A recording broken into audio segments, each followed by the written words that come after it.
জামাত ইসলামী যে বাংলাদেশের স্বপ্ন দেখে সেই বাংলাদেশের স্বপ্ন শুধু জামাত ইসলামী দেখে না, সেই জামাত ইসলামীর স্বপ্নের বাংলাদেশের স্বপ্ন এই ডেমরাবাসীও দেখে।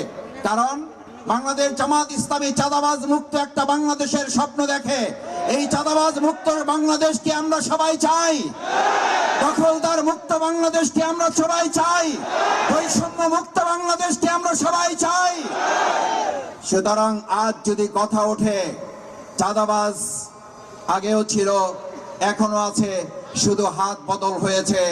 আমরা পরিষ্কার ঘোষণা দিতে চাই, চাঁদাবাজ যে দলেরই হোক, সে যদি বাংলাদেশ জামাত ইসলামীর একজন সহযোগী হয়, তাহলে ডেমরাবাসী আমরা সবাই মিলে তার মোকাবেলা করার জন্য জুলাই আগস্টে যেমন ভূমিকা রেখেছে তার কয়েক গুণ ভূমিকা রেখে চাঁদাবাজ দখলদারদের বিরুদ্ধে জীবন বাজি রেখে বাংলাদেশ জামাত ইসলামী ভূমিকা রাখবে।